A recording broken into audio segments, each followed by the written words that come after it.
Êtes-vous hypersensible ou haut potentiel? Bonjour à tous, je suis Luc Martranchard, je suis psychologue clinicien spécialisé dans la détection et l'accompagnement des personnes avec un haut potentiel ou une hypersensibilité.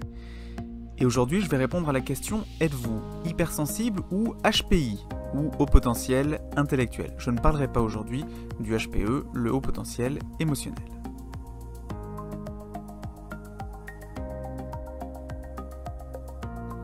Alors tout d'abord, qu'est-ce que l'hypersensibilité?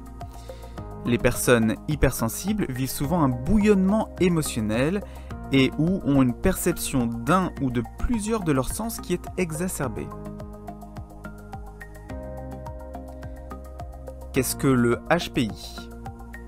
Le HPI correspond à une intelligence cognitive très élevée. En général, le seuil habituellement retenu est un QI supérieur à 130 ou très proche de 130. On retrouve aussi un certain nombre de caractéristiques de personnalité qui sont associées.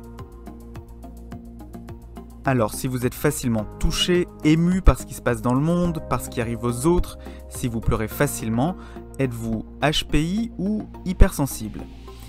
Les personnes HPI sont souvent aussi hypersensibles. C'est une des caractéristiques de personnalité qui est associée souvent au potentiel intellectuel, alors qu'on peut être hypersensible sans être HPI. Et la raison est simple, être HPI est plus rare qu'être hypersensible. Seuls 2,2 à 2,3% d'une population est HPI, alors que 15% à 20% de la population sont hypersensibles.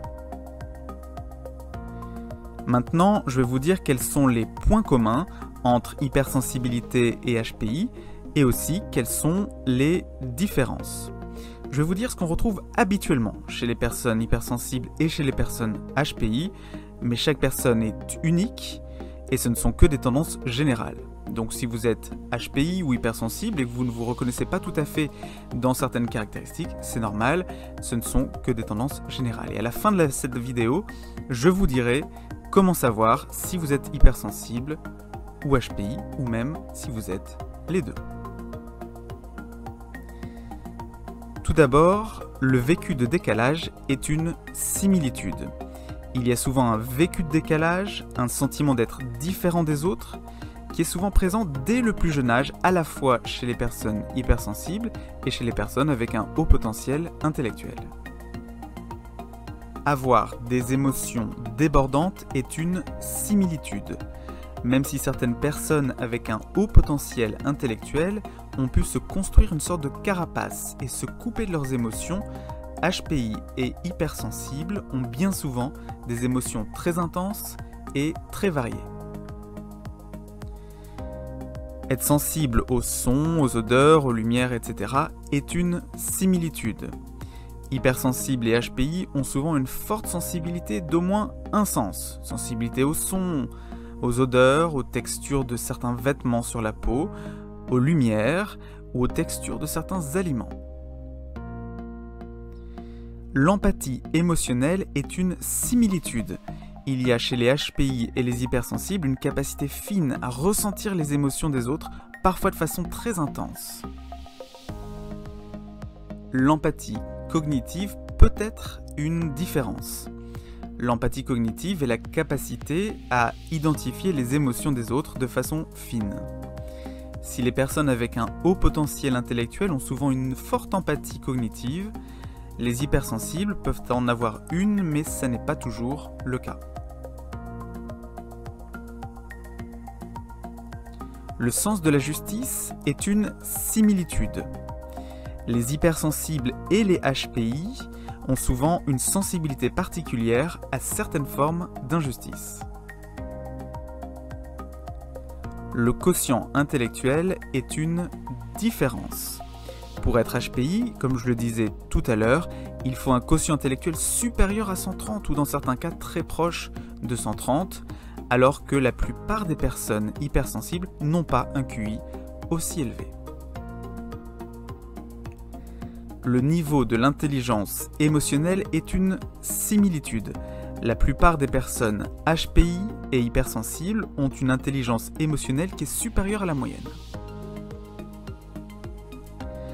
Le mode de pensée est une différence. Si les personnes avec un haut potentiel intellectuel ont souvent une pensée en arborescence, cette forme de pensée très foisonnante, une idée créant tout un tas d'autres idées, la plupart des personnes hypersensibles ont à l'inverse une pensée séquentielle, c'est-à-dire linéaire. Le perfectionnisme est une différence. Les HPI sont souvent très perfectionnistes, parfois trop perfectionnistes. Leur perfectionnisme les fait souffrir. A l'inverse, les personnes hypersensibles sont moins souvent perfectionnistes. L'intuition est une similitude.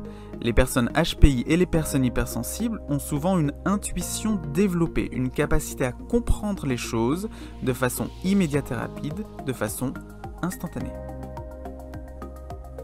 L'activité de réflexion est une similitude. Hypersensibles et HPI ont une activité de réflexion importante, parfois sans qu'il y ait de bouton off à leur activité de pensée. Alors, comment savoir si je suis hypersensible ou HPI? Eh bien, tout simplement, un entretien préalable à un possible bilan psychologique sera très éclairant. Il permettra de savoir quel type de tests seront le plus adaptés pour vous pour découvrir ce qui fait votre différence.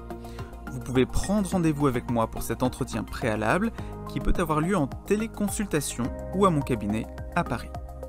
N'hésitez pas non plus à me poser dans les commentaires les questions dont vous souhaitez qu'elles fassent l'objet d'une prochaine vidéo. À bientôt!